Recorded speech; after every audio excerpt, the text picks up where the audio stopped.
चलिए, आप लोग को वॉइस मिल रहा है? कोई क्वेश्चन होगा तो पूछ लीजिएगा। ठीक है, ये हो गया 8 प्रकार की, क्या है, उत्तराखंड को क्या है, भौगोलिक यानी ज्योग्राफिकल रूप से क्या होता है, इसको डिवाइड किया गया है। उसके बेसिक चीज आपको बता दें। ये एक चीज और समझ लीजिएगा, उत्तराखंड में सबसे ज्यादा बारिश आपको यानी वर्षा यानी रेनफॉल आपको बताया था कहाँ पे होता है, नरेंद्र नगर में। और किसी हिमालय की बात की जाए तो शिवालिक में सबसे ज्यादा होती है। ध्यान दीजिएगा, अगर उत्तराखंड की बात की जाए कि किस हिमालय में सबसे ज्यादा बारिश होता है तो आप लगाइएगा शिवालिक हिमालय, या इसको बाह्य हिमालय भी कहा जाता है, आउटर हिमालय भी कहा जाता है। लेकिन अगर पर्टिकुलर किसी जगह की बात की जाए तो आप लगाइएगा नरेंद्र नगर। और एक बात और ध्यान रखिएगा, जो ग्रेटर हिमालय है ना वहां पे बारिश सबसे कम होता है। अब बोलेंगे ग्रेटर हिमालय में बारिश सबसे कम क्यों होता है? एक ग्रेटर हिमालय में क्या होता है, वहां पे आइस यानी बर्फ जो होता है जिसको बर्फबारी कहा जाता है, आइस फॉल कहा जाता है, तो वो होता है। देखिए, वर्षा और बर्फ गिरना दोनों अलग अलग चीज है। ठीक है, तो वर्षा होना अलग चीज है, यानी वर्षा बारिश होना अलग चीज है, और बर्फ गिरना अलग चीज है। तो बर्फ को बारिश के साथ मत जोड़िए, दोनों अलग अलग चीज है। तो अगर आपसे बोला जाए कि बारिश सबसे ज्यादा कहाँ होता है, तो शिवालिक हिमालय या पहाड़ हिमालय या अवतर हिमालय। अगर सबसे कम बारिश कहाँ होता है उत्तराखंड में, तो सबसे कम बारिश होता है आपको देखा, देखिए ग्रेटर हिमालय के जो उत्तर वाले भाग है ना उसमें तो बारिश होता ही नहीं है। एक शब्द आप लोगों ने सुना होगा, रैन शेडो एरिया जिसे कह जाते हैं, यानी वृष्टि छाया प्रदेश के अंतर्गत क्या होता है, हिमालय के जो ग्रेटर हिमालय के जो उत्तर वाले भाग होता है वहां पे नहीं पहुंचता है बादल, इसलिए वहां पे बारिश नहीं होता। लेकिन एक बात समझ लीजिएगा, जो ग्रेटर हिमालय है वहां पे क्या होता है, बादल का फटने का घटना बहुत ज्यादा होता है, जिसको क्लाउड ब्लास्ट कहा जाता है। आप लोगों ने सुना होगा 2013 में जो आपके रुद्र, हाँ, केदारनाथ में जो रुद्र पड़ा गया है, केदारनाथ में जो ट्रेजेडी हुआ था उसमें क्या है, बादलों का फटना होता है। देखिए, बादलों का फटना किसे कहते हैं, या क्लाउड किसे कहते हैं, ब्लास्ट किसे कहते हैं, मतलब समझ लीजिएगा। ये क्या है आपके, कहाँ पे होता है, ये आपके ग्रेटर हिमालय में होता है। मान लेते ये कोई हिमालय की पीक है, चोटी है, और यहाँ से बादल का एक टुकड़ा इधर से आ रहा है और एक टुकड़ा इधर से आ रहा है। ठीक है, बादल ऊपर जाके क्या होता है, कंडेंस होता है, कंडेंस मतलब संघनित हो जाता है, और संघनित होकर क्या बन जाता है, ठोस बन जाता है, सॉलिड बन जाता है। ये जो बादल या क्लाउड आप लोग देखते हैं ये ऊपर जाके क्या बनते हैं, सॉलिड बन जाता है। तो इधर से भी सॉलिड है। और जो बादल होता है ना उसमें केवल पानी नहीं होता है, उसमें बहुत सारे मिनरल्स वगैरह होते हैं या एलिमेंट्स वगैरह होते हैं, जो साइंस पढ़े होंगे उसको मालूम है। तो ऊपर जाके क्या होता है, क्योंकि ये बादल ऊपर जाके क्या होता है, इसकी जो गति होता है नहीं मोशन होता है बहुत तेज होता है। तो ये जहाँ पे जाके ये टकराते हैं ऊंचाई पे जाके, तो ये जहाँ पे टकराते हैं तो वहां पे क्या होता है, बहुत ही ज्यादा हैवी रेन होता है जिसको मूसलाधार बारिश कहा जाता है। और इसी को क्या है, बादल का फटना कहते हैं, क्लाउड ब्लास्ट इसे कहते हैं, बादल का फटना कहते हैं, या कह सकते हैं क्लाउड ब्लास्ट इसे कहा जाता है। तो ये कहाँ पे होता है, ये आपके ग्रेटर हिमालय में पाया जाता है, बादल का फटना। एक बात ध्यान देगा, और इससे बहुत सारे क्या होता है, पानी एक जगह पे बहुत ज्यादा पानी गिरते हैं, और इसको इससे क्या होता है, जो फ्लड वगैरह आता है उत्तराखंड में ये होता है। अभी भी देखिएगा बहुत सी जगह पे क्या होता है, बरसात के मौसम में आप लोगों ने सुना होगा बादल फट गया है, ये हो गया, तो ये सारे घटना होती है। दूसरी बात, एक बात और समझिएगा, जब ये बादल ऊपर जाता है ना, तो जो ये वाला देखिए, ये मान लो क्या है, ये आ रहा है क्या है, दक्षिण से उत्तर की तरफ बादल आ रहा है। तो इस भाग में देखिए, ये हिमालय के इस जो उत्तरी भाग में तो बारिश करेगा, लेकिन जैसे यहाँ पे आ गया ना, तो उन बादलों में क्या है, ह्यूमिडिटी या नमी की मात्रा कम हो जाती है, तो इस क्षेत्र में क्या है, बहुत कम बारिश करते हैं। तो जहाँ पे बारिश बहुत कम होता है ना, उसको क्या कहते हैं, वृष्टि छाया प्रदेश कहा जाता है, या रेन शेडो एरिया कहा जाता है। रैन शेडो एरिया या वृष्टि छाया प्रदेश इनको कहा जाता है। तो ये क्या है, ग्रेटर हिमालय के जो उत्तर वाले भाग है उसमें ऐसे घटना देखने को मिलती है। तो ऐसे घटना कहाँ पे देखने को मिलती है, ग्रेटर हिमालय के उत्तर से, उत्तर का जो ढलान है वहां पे बारिश बहुत कम होता है, बहुत एकदम कम की बात की जाए तो उसमें बहुत एकदम कम यहाँ पे। तीसरी चीज, और एक चीज और ध्यान देगा, हिमालय के देगा तो भारत में, या कह सकते हैं पूरे दुनिया में, सबसे ज्यादा जो हाई हाई पीक है वो क्या है, हिमालय में पाई जाती है। सबसे अधिक हाई पीक, हाई मतलब सबसे ऊंची जो चोटी होती है, वो क्या होता है आपके, कहाँ पाई जाती है, हिमालय में। देखिए उत्तराखंड में जो सबसे ऊंचाई वाले जो पर्वत है उसको कहते हैं पश्चिमी नंदा देवी। जो माउंटेन है या चोटी है, ये उत्तराखंड की सबसे हाईएस्ट चोटी है। और एक बात और ध्यान लीजिएगा, ये उत्तराखंड में हिमालय की दूसरी सबसे ऊंची चोटी है। हिमालय की क्या है, दूसरी, उत्तराखंड मतलब भारत में हिमालय की सबसे ऊंची चोटी, दूसरी ऊंची चोटी है, और उत्तराखंड की सबसे ऊंची चोटी नहीं है। अगर उत्तराखंड की सबसे ऊंची चोटी अगर आपसे पूछे जाए हाईएस्ट पीक, तो आप लगाइएगा पश्चिमी नंदा देवी, पूर्वी मत लगाइएगा, पश्चिमी नंदा देवी जो है वो क्या है, हिमालय, उत्तराखंड में हिमालय की सबसे ऊंची चोटी है। और भारत की हिमालय की दूसरी सबसे ऊंची चोटी क्या है, आपका पश्चिमी नंदा देवी पर्वत। देखिए भारत में अगर बात की जाए तो हिमालय की जो हाईएस्ट पीक है ना, वो है आपका कंचनजंगा। कंचन कंचनजंगा क्या है, हिमालय में भारत की क्या है, सबसे ऊंची चीज है, और ये कहाँ पे है, आप लोग जानते हैं, ये सिक्किम में। लेकिन अगर आपसे पूछा जाए कि भारत की सबसे ऊंची चोटी कौन सी है, तो भारत की जो सबसे ऊंची चोटी है जिसको केटू कहते हैं, ये केटू क्या है, हिमालय का पहाड़ नहीं है, इसको ट्रांस हिमालय में आता है, यानी काराकोरम पर्वत में ये आता है। तो भारत की क्या है, सबसे ऊंची चोटी कौन सी है, केटू। इसको याद रखिए, भारत की सबसे ऊंची चोटी केटू है। तो कहाँ पे है, काराकोरम में स्थित है।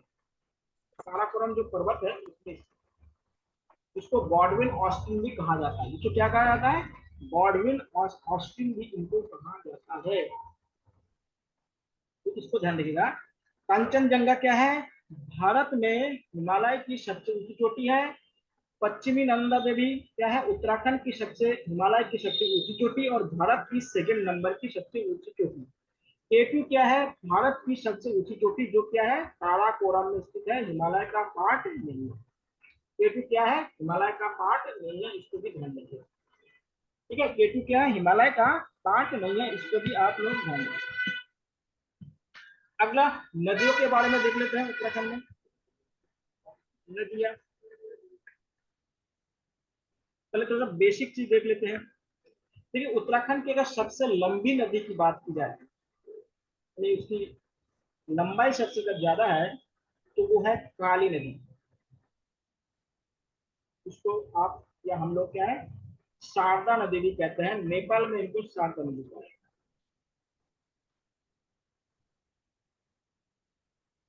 तो क्या है, काली नदी क्या है, सबसे लंबी नदी है, समझिए। इसकी जो लंबाई है 205 किलोमीटर लंबाई है। कहाँ से होती, उद्गम होती है, देखिए मेन इनका वो जो उद्गम है ना, पहाड़ में,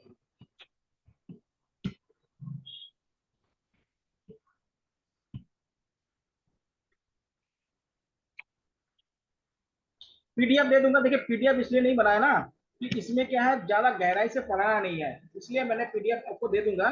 टेंशन मत लीजिए, शॉर्ट करके मैं आपको दे दूंगा, क्योंकि आप लोग को क्या है, केवल जनरल चीज जानकारी है उत्तराखंड के बारे में, इसको बहुत ही डीपली नोट्स है तो उसको जरा मैं सिंपल करके आप लोगों को देना है, इसलिए मैंने आप लोगों को पीडीएफ से नहीं पढ़ा रहा हूँ। ये पीडीएफ से पढ़ाएंगे तो टाइम बहुत ज्यादा लग जाएगा, और क्या होता है फालतू चीज भी आपको पढ़ना पड़ेगा, इसलिए मैं इसको नहीं बनाया हूँ। पीडीएफ आपको मिल जाएगा, टेंशन नहीं लीजिएगा, पीडीएफ आपको मिल जाएगा। इसको अगर शॉर्ट करके आपको भेजना है तो शॉर्ट करना है। तो धनिया जो काली नदी है या जिसको शारदा नदी है, देखिए मेनली जो इसका उद्गम है, उत्तराखंड में एक जगह का नाम आप लोगों ने सुना होगा, काला पानी। ये जो काला पानी है, इस जगह से क्या होता है, इसका उद्गम होता है। काली,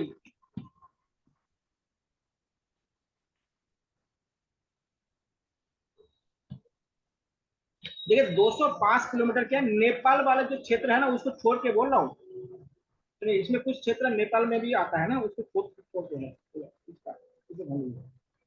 ठीक है। जो शारदा नदी है, इसका जो मेन उद्गम है वो है काला पानी, जो एक क्षेत्र है जो उत्तराखंड और नेपाल के बॉर्डर पे ही स्थित है। अभी इसी काला पानी को लेके विवाद भी चल रहा था, आप लोग सुने होंगे। नेपाल क्या है था, इस काला पानी के क्षेत्रों को, यानी जो मेन काली नदी के उद्गम वाले जो क्षेत्र है उसी को अपना मान रहे थे। लेकिन क्या है, उत्तराखंड जो भारत सरकार है इसको अपना क्षेत्र मान रहे थे। तो काला पानी इसका है। अगर इसके ग्लेशियर के नाम बताए तो आपको अभी बताता, मिलम ग्लेशियर, मिलम। तो मिलम ग्लेशियर क्या है, मिलम ग्लेशियर इसका उद्गम है। और काला पानी मेन उद्गम क्षेत्र क्या है, काला पानी। काला पानी में बहुत सारे स्रोत इसमें आते हैं, मेनली इसमें मिलते हैं। ठीक है, उत्तराखंड में जो काली नदी ना, इसको पवित्र नई नदी नहीं मानी जाती। ये उत्तराखंड का क्या है, इसको अच्छा नदी नहीं माना जाता, इसको क्या है, अपवित्र नदी तो नहीं कहेंगे, लेकिन पवित्र नदी नहीं कहा जाता, इसको पवित्र नदी नहीं कहा जाता, नदी नहीं कहा जाता, नहीं कहा जाता, पहली बात। दूसरी बात है, भारत और नेपाल का सीमा बनाती है, भारत प्लस नेपाल का क्या बनाती है, ये सीमा बनाती है। हाँ जी, भारत और नेपाल के क्या बनाती है, सीमा बनाती है। तीसरी बात है कि यहाँ पे भारत और नेपाल के बीच में यहाँ पे क्या है, पंचेश्वर बांध बनाया गया है। अगर आपसे पूछा जाए कि पंचेश्वर बांध किस नदी पर है, तो आप लोग बताइएगा काली नदी पर है। किस नदी पर है, काली नदी पर है, जो भारत और नेपाल के संयुक्त प्रोजेक्ट है, यानी भारत और नेपाल के ज्वाइंट वेंचर में बनाया गया प्रोजेक्ट है, जिसको पंचेश्वर। देखिए पंचेश्वर में क्या है, भारत का सबसे ऊंचा डैम बनाने की बात चल रहा है, लेकिन क्या है अभी वो अंडर प्रोसेसिंग में है। जो अगर डैम बन जाएगा तो इसकी ऊंचाई 314 मीटर होने वाली है, लेकिन अभी बना नहीं है क्योंकि बहुत सारे इन्वायरमेंट इश्यूज आ रहा है इसमें। दूसरी बात है, काली नदी में क्या है, गोरी नदी का संगम होता है। कौन सी नदी का, गोरी नदी का संगम होता है, जो कहाँ पे होती है, जोल जीबी में। जोल जीबी में क्या होता है, गोरी नदी और काली नदी का संगम होता है, जहाँ पे जोल जीबी मेला लगता है। कौन सा मेला लगता है, जोल जीबी मेला लगता है, ध्यान दीजिएगा। तो जोल जीबी मेला कहाँ लगता है, काली और गोरी नदी के संगम पे लगती है। दूसरी बात है, काली नदी पे बनबसा में क्या है, बनबसा में क्या बनाया है, बनबसा में हाइड्रो पावर बनाया गया है। बनबसा मतलब ये आता है आपका चंपावत डिस्ट्रिक्ट में, टनकपुर के नीचे। तो बनबसा में क्या है, काली नदी पर क्या है, हाइड्रो पावर प्रोजेक्ट लगाया गया है। यहाँ पे बनबसा में हाइड्रो पावर प्रोजेक्ट लगाया गया है। एक बात और ध्यान देगा, यही से एक नहर निकाला गया है जिसको शारदा नहर कहता है। ये जो शारदा नहर है ना, ये यूपी की सबसे लंबी नहर है। यूपी की, उत्तर प्रदेश का क्या है, सबसे लंबा नहर कौन सा है, शारदा नहर है। कहाँ से निकाली गई है, बनबसा से निकाली गई है, जो काली नदी से निकाली गई है। बनबसा में क्या है, हाइड्रो पावर प्रोजेक्ट है, जिसको जल विद्युत यहाँ से उत्पन्न होता है। तो ध्यान दीजिएगा, तो कहाँ पे है आपका, बनबसा में है, जो टनकपुर के नीचे। और इसी नदी के किनारे पर आप लोग जानते हैं पूर्णागिरि देवी का मंदिर है। पूर्णागिरि देवी का मंदिर आप लोग जानते हैं, ये कहाँ पे है, चंपावत में। जो शक्ति देवियों के में एक बहुत ही इंपॉर्टेंट है, जहाँ पे क्या होता है उनकी पूजा होती है। पूर्णागिरि मंदिर कहाँ पे है? आपके चंपावत में है, और ये काली नदी के तट पर बसा है, खड़गपुर के नजदीक में है। तो इसके काली नदी के बारे में थोड़ा सा बेसिक चीज इसको जान लीजिएगा।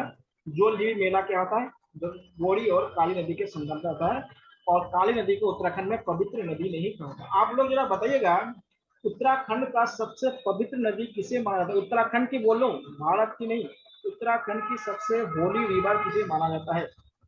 उत्तराखंड सर सरयू नदी। सबसे होली रिवर किसे कहा जाता है? सबसे पवित्र नदी किसे कहा जाता है? सरयू नदी।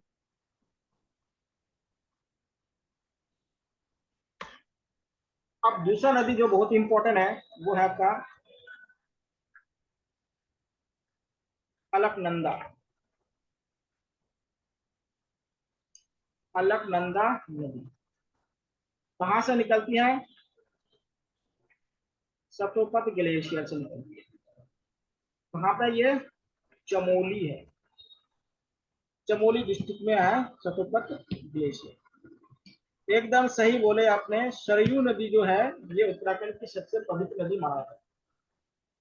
उत्तराखंड की सबसे पवित्र नदी कौन सी है? सरयू नदी। देखिए, गंगा नदी का जो मेन इंपॉर्टेंट बाद में आया है ना, जब ये महाकाव्य की रचना हुई है, जो रामायण और महाभारत की जब संकलन किया गया है, तभी क्या है गंगा नदी का महत्व आया। उससे पहले गंगा नदी का महत्व ही कम था, मतलब। तो सतोपत ग्लेशियर से क्या निकलती है? अभी अलकनंदा नदी। और अलकनंदा नदी कहाँ से निकलती है? चमोली, चमोली डिस्ट्रिक्ट से निकलती है। कहाँ से निकलती है? चमोली डिस्ट्रिक्ट से निकलती है।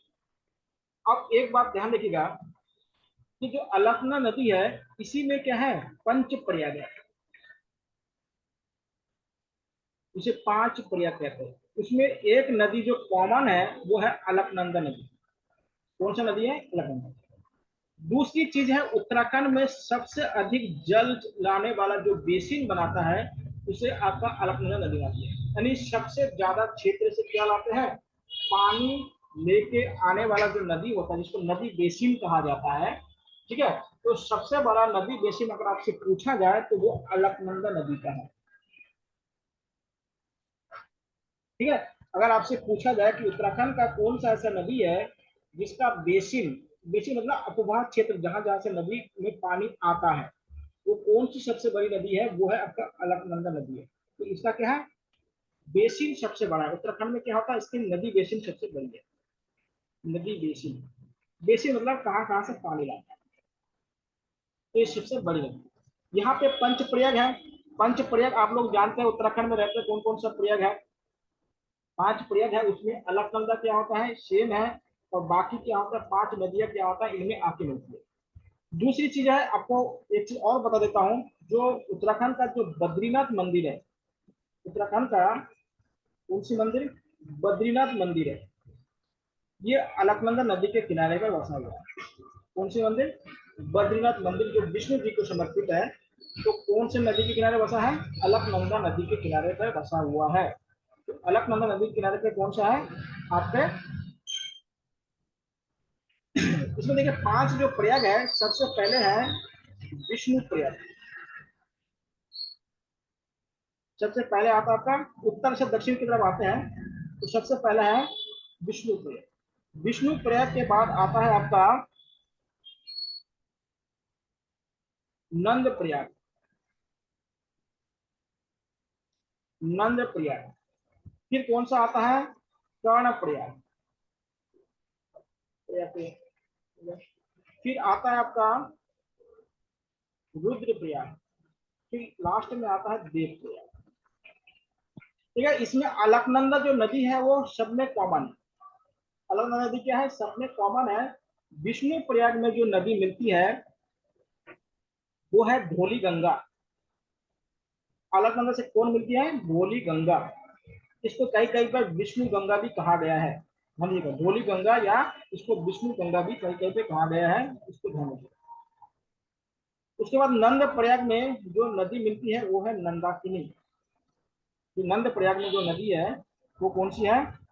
आपका नंदाकिनी। नंदाकिनी नदी क्या होता है, नंद प्रयाग मिलती है। कर्णप्रयाग में जो मिलती है वो पिंडर नदी मिलती है। कौन सी नदी मिलती है, पिंडर नदी क्या है आपका नंद प्रयाग में मिलती है, सॉरी कर्णप्रयाग में, नंद प्रयाग बोल रहा हूँ। तो पिंडर नदी कहाँ मिलती है, आपके कर्णप्रयाग में मिलती है। रुद्रप्रयाग में कौन सी नदी मिलती है, मंदाकिनी नदी मिलती है। और यही जो मंदाकिनी नदी है, इसी नदी के किनारे पर क्या है, आपका केदारनाथ मंदिर है। केदारनाथ जो मंदिर है ये मंदाकिनी नदी के तट पर बसा है। देवप्रयाग में क्या होता है, इसी में भागीरथी नदी आके मिलती है। और देवप्रयाग जो क्षेत्र है इसे क्या है, सुदर्शन क्षेत्र भी कहा जाता है। देवप्रयाग को क्या कहा जाता है, सुदर्शन क्षेत्र भी कहा जाता है। तो देवप्रयाग में क्या होता है, भागीरथी और क्या मिलते हैं, अलकनंदा नदी मिलती है। और इसके बाद क्या होता है, ये बनती है गंगा नदी। कौन सी नदी बनती है, गंगा नदी। यहाँ से लेके गंगा नदी और हरिद्वार तक लगभग 96 किलोमीटर क्या था, लंबा है। लगभग 96, कहीं 95 भी लिखा था, कहीं 96 लिखा था। तो 96 किलोमीटर क्या है, देवप्रयाग से लेकर हरिद्वार तक क्या है, गंगा नदी की रिवर है। अगर आपसे पूछा जाए उत्तराखंड में गंगा नदी की लंबाई कितनी है, तो 96 किलोमीटर रहिएगा। उत्तराखंड में गंगा नदी की लंबाई है। गंगा नदी क्या होता है, हरिद्वार में आके मैदान में प्रवेश करती है। और देवप्रयाग में क्या होता है, अलकनंदा से मिलकर क्या बनाती है, देखिए क्या होता है, जियोग्राफी में एक रूल होता है, जब दो नदी जिसकी फ्लो यानी प्रवाह समान होती है, जब वो मिलती है तो उस नदी का नाम बदल जाता है। लेकिन क्या होता है, अगर एक नदी की फ्लो ज्यादा हो और एक नदी का फ्लो कम हो, तो जिस नदी का फ्लो ज्यादा होता है उसी के नाम पे क्या होता है, नदी का नाम पड़ जाता है। जैसे आपने देखा होगा इलाहाबाद में गंगा और यमुना मिलती है और उसके बाद वो गंगा कहलाती है, क्योंकि गंगा नदी का फ्लो ज्यादा है, यमुना की फ्लो कम। लेकिन यहाँ पे क्या है, दोनों की फ्लो क्या है, बराबर है। आप लोग अगर गए होंगे तो मालूम होगा। तो इसलिए यहाँ पे नदी का नाम बदल जाता है। नदी का नाम क्या होता है यहाँ पे, बदलना बदल जाती है। तो ये हो गया आपके अलकनंदा नदी के बारे में। अलकनंदा नदी, देखिए अलकनंदा नदी के और आगे अगर सतोबर ग्लेशियर से ऊपर जाएंगे तो एक नदी आपको मिलेगा जिसको सरस्वती नदी भी कहा जाता है, जो माना गांव के साइड में से निकलती है। जो माना गांव जानते हैं, उत्तराखंड का सबसे उत्तरी गांव है, जो चमोली डिस्ट्रिक्ट में है। उत्तराखंड का जो अंतिम गांव है उसे माना गांव कहा जाता है। और वो क्या है, उसी के किनारे पर क्या सरस्वती नदी होकर पाया जाता है। और वहाँ पे एक पत्थर का पुल है जिसे पाषाण पुल कहा जाता है। ध्यान दिएगा। तो देवप्रयाग में भागीरथी नदी और अलकनंदा नदी मिलती है और उसके बाद ये गंगा बनती है। उसके बाद क्या बनती है, गंगा। गंगा उत्तराखंड में 96 किलोमीटर लगभग बहती है। और उसके बाद क्या है, ये हरिद्वार से क्या होता है, उत्तर प्रदेश के बिजनौर डिस्ट्रिक्ट में चली जाती है। कहाँ चली जाती है, बिजनौर डिस्ट्रिक्ट में चली जाती है, इसको समझिएगा।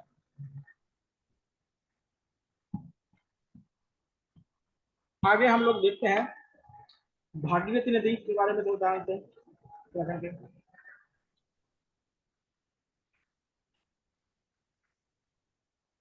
देखिए भागीरथी नदी का जो उद्गम स्थल है वो है गोमुख।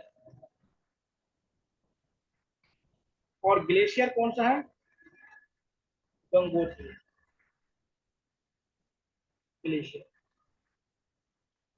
जो उत्तराखंड की सबसे बड़ी ग्लेशियर। यहाँ से भागीरथी निकलती है और ये कहाँ पे है, उत्तरकाशी, उत्तरकाशी डिस्ट्रिक्ट में। यहाँ से टिहरी होके, फिर पूरी होके, उसके बाद देहरादून के जो आपका ऋषिकेश होके क्या होता है, निकलती है। और ऋषिकेश कह रहा हूँ, ऋषिकेश में गंगा नदी है। यहाँ पे क्या था, जो भगीरथ क्या है, जो इम्पोर्टेंट चीज है, ये जो टिहरी है, टिहरी में भागीरथी जो नदी है वो किससे मिलती है, चंद्रभागा नदी से मिलती है। और चंद्रभागा नदी और भागीरथी नदी का जो जहाँ पे संगम है, तो वहां पे क्या है, वहां पे टिहरी बांध बनाया गया है, तो टिहरी डैम कहा जाता है। तो यहाँ पे टिहरी डैम बनाया गया है या टिहरी जलाशय बनाया गया है, और इसकी जो ऊंचाई है टिहरी डैम का 20 इतना मीटर है, जो एशिया की सबसे ऊंची वाली डैम है। भारत की तो है ही है, और एशिया की सबसे ऊंची डैम है जो टिहरी डैम है, जो चंद्रभागा और क्या है भागीरथी नदी के क्या है मिलने से यहाँ बनता है। और यहाँ पे एक प्रयाग बनाता है, जिसको आप कौन सा प्रयाग कहते हैं आप बताइएगा। जहाँ पे भागीरथी नदी चंद्रभागा नदी से मिलती है, इस प्रयाग का नाम आप लोग जरा बताइए। जहाँ पे भागीरथी नदी और चंद्रप्रभा नदी मिलती है, वहां पे कौन सा।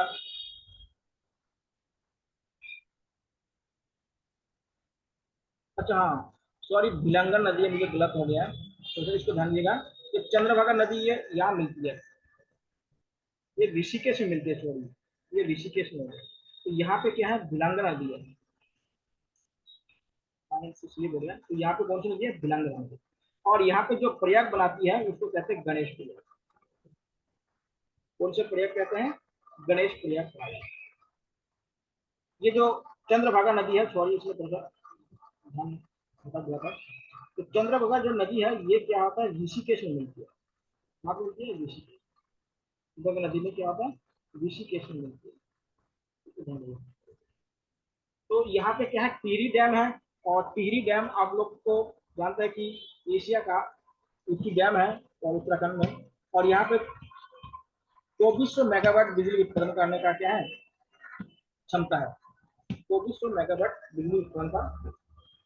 तो टिहरी डैम 2006 से इसमें बिजली आना शुरू हो गया था। एक क्वेश्चन पूछा गया था कब से शुरू हुआ था, तो 2006 में से क्या है यहाँ पे बिजली उत्पादन कार्य शुरू हो गया। तो कहाँ से, उसको भी ध्यान रखिएगा। दूसरा है यमुना नदी। यमुना नदी, देखिए यमुना नदी का जो उद्गम है उसको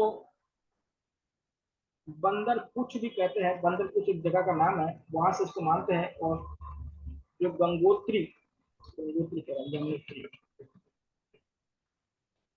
यमुनोत्री, यमुनोत्री ग्लेशियर से क्या है ये निकलती है।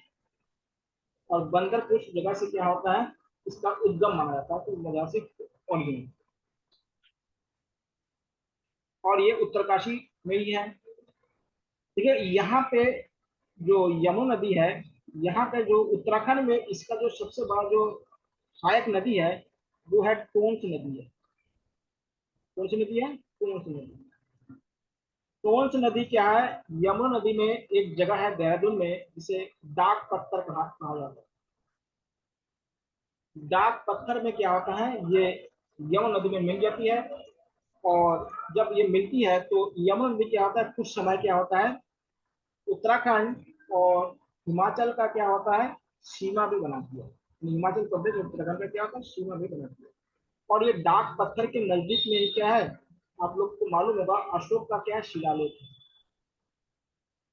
अशोक का जो शिलालेख भी क्या है इसी के है, डाक पत्थर के आसपास। ठीक है, अशोक का शिलालेख भी यहीं पे स्थित है। तो डाक पत्थर में ये क्या है इसमें मिल जाती है। तो से देखिए दो नदी से बनता है, एक है रूपिन और एक है शुकिन नदी से मिलकर बनती है। रूपिन और शुकिन नदी से मिलकर क्या बनता है कौन सी नदी बनता है समझिएगा। और ये क्या होता है उत्तराखंड में, हिमालय की उत्तराखंड में यमुना की सबसे बड़ी नदी है। उत्तराखंड में यमुना की सबसे बड़ी नदी कौन सी है, कौन सी नदी है। और देखिए ये जो यमुना नदी है यहाँ पे एक बहुत इंपॉर्टेंट चीज और समझिएगा। यहाँ पे उत्तराखंड के जो देहरादून डिस्ट्रिक्ट है वहां पे एक क्षेत्र है जिसको आसान क्षेत्र कहते हैं। आसान क्षेत्र, ये एक दलदली क्षेत्र है। आप लोग अगर ये जो विकास नगर वाले क्षेत्र से अगर आए होंगे या जो कोंटा साहिब वाले क्षेत्र में गए होंगे तो उसमें मिलता है। ये क्या है उत्तराखंड का पहला वेटलैंड एरिया है। वेटलैंड साइट है या एरिया कह सकते हैं, जिसको आप रामसर साइट भी कहते हैं, वेटलैंड साइट है। उत्तराखंड का पहला क्या है, इसको आर्द्र भूमि क्षेत्र कहा जाता है। आर्द्र भूमि क्षेत्र या रामसर क्षेत्र कहा जाता है। क्या है, रामसर क्षेत्र कहा जाता है। जो दलदली भूमि होता है उसको कहा जाता है उत्तराखंड का ये क्षेत्र। ठीक है, जो यमुना नदी है ये टोटल इसकी 1365 किलोमीटर की लंबाई है। तो उत्तराखंड में कम लंबाई है इसकी, सबसे अधिक लंबाई क्या है तो उत्तर प्रदेश में आता है। तो उत्तराखंड में जितना है उतना समझिएगा। तो यमुना नदी का जो उद्गम है वो यमुनोत्री ग्लेशियर से होता है, और जो जगह है वो बंदरपुर से होती है। टोन्स की सबसे बड़ी सहायक नदी है उत्तराखंड के बोलो जो डाक पत्थर में इसमें मिलती है। टोन नदी दो नदी से मिलकर बनी होती है, एक होता है रूपीन और दूसरा है शुक्ल। ये दो नदी से बनके बनी होती है। एक को कहते हैं रूपीन नदी और एक को कहते हैं शुक्ल। इन दोनों से क्या बनता है आपका टोन्स नदी में। और यमुना नदी क्या होता है, उत्तराखंड और हिमालय के बीच, हिमाचल प्रदेश के बीच में सीमा भी बनाती है। ठीक है, ध्यान देगा, तो ये सीमा भी बनाती है। ये जो अशोक का शिलालेख है जिसको कालसी शिलालेख भी कहा जाता है, कालसी शिलालेख का लिपि क्या है ये भी जान लीजिएगा। इसको स्क्रिप्ट कहते हैं, वो है आपका ब्राह्मी। और इसका भाषा क्या है, लैंग्वेज प्रकृत। प्रकृत क्या है उसकी लैंग्वेज है, और लिपि क्या है, ब्राह्मी लिपि है। तो फारसी में अशोक का शिलालेख है जो उत्तराखंड में एकमात्र शिलालेख उत्तराखंड में स्थित है। समझिए, तो वो क्या है, कालसी शिलालेख है जो उत्तराखंड में।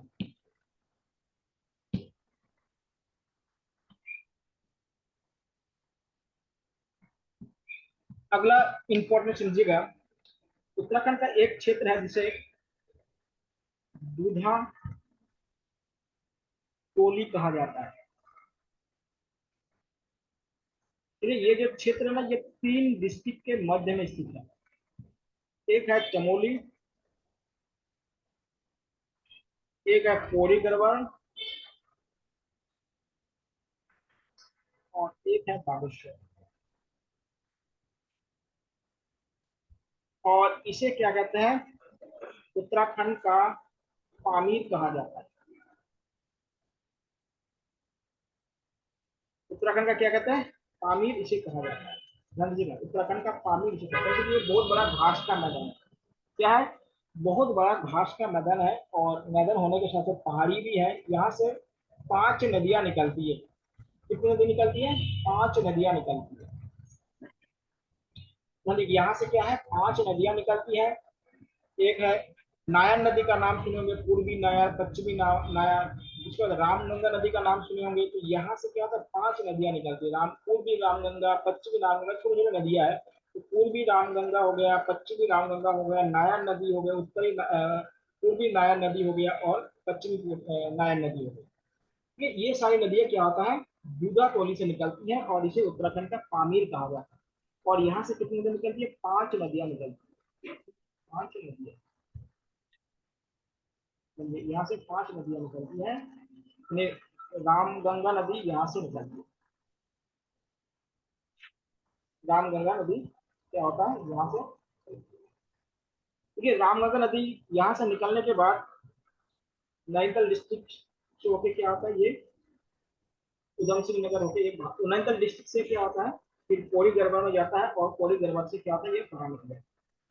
तो आप लोगों ने सुना होगा रामगढ़, रामगंगा नदी के नाम पर एक बांध बनाया गया है जिसको कोठार बांध कहा जाता है। तो कोठार बांध कहाँ पे बनाया गया है, ये आपके रामगंगा नदी पर बनाया गया है। और उत्तराखंड का सबसे मिट्टी से बनाया गया उत्तराखंड का सबसे बड़ा बांध इसी का है, इसको कंक्रीट बांध कहा जाता है। तो मिट्टी से जो बनाया गया है वो क्या है, ये सबसे क्या है, जो मिट्टी और पत्थर से बनाया जाता है, इसको उत्तराखंड का सबसे बड़ा बांध है जो रामगंगा नदी। फिर जो कार्बेट नेशनल पार्क है वो भी क्या होता है, उसके बीच में से क्या होता है, रामगंगा नदी निकलती है। देखिए एक बार एक क्वेश्चन पूछा गया था, जो नैनीताल का जो नाम नगर है, अभी देखिए लोकसभा चुनाव हुआ है, क्वेश्चन पूछ सकता है। उसको एक बार ध्यान रखिएगा, जो रामनगर क्षेत्र है ना वो किस लोकसभा के अंतर्गत आता है? ठीक है, ध्यान रखिएगा। इसको देखिए, अभी तक क्या है, जो पौड़ी गढ़वाल में आता है,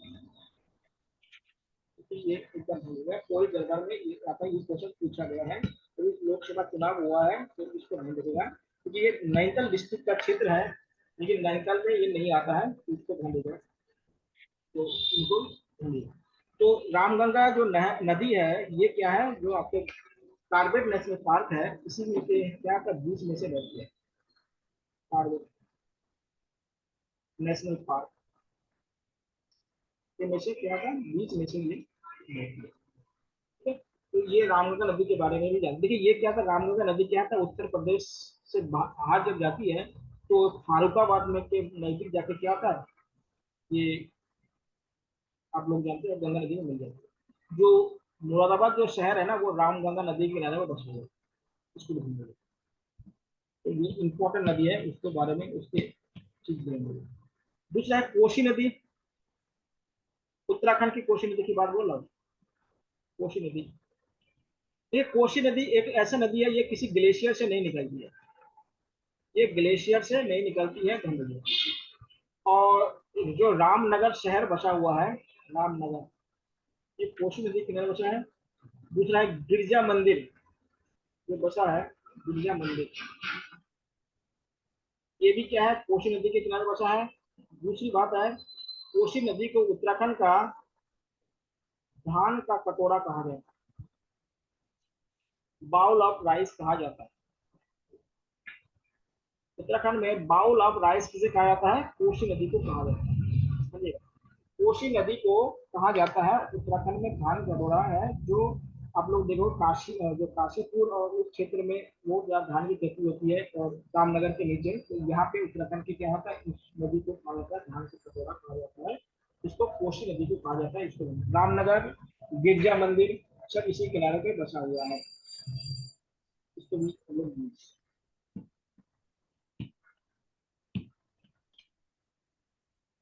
उसके बाद आप लोग जानिएगा, दो नदी जानिएगा बहुत इंपॉर्टेंट है, एक है सरयू नदी और एक है गोमती नदी।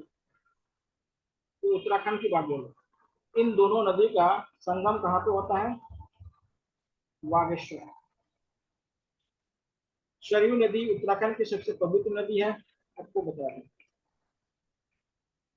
आप लोग जानते हैं कि ये जो बागेश्वर है, सरयू और गोमती नदी पे, यहाँ पे बहुत बड़ा एक आंदोलन हुआ था 1921 में। कौन सा आंदोलन हुआ था, इसको भी जान लीजिएगा। कूली बेगर आंदोलन का जो उन्मूलन किया गया था, कूली बेगर आंदोलन, ये जो रजिस्टर है उस नदी में इन दोनों के संगम में बहा दिया गया है।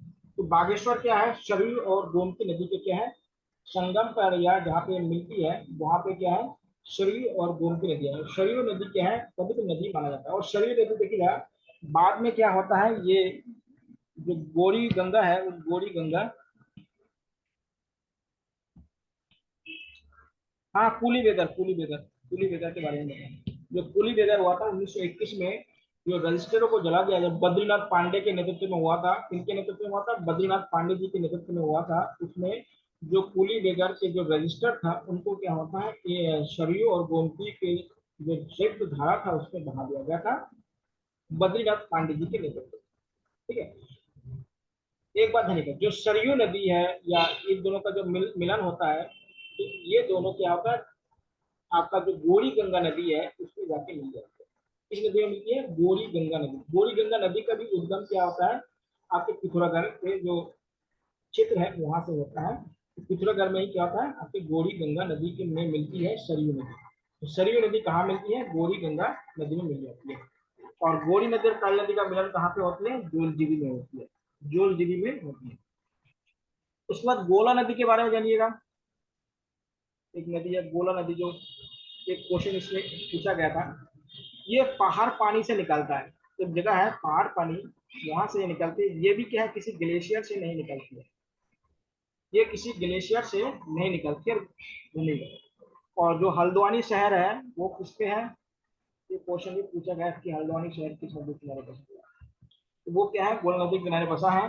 और ये भी क्या होता है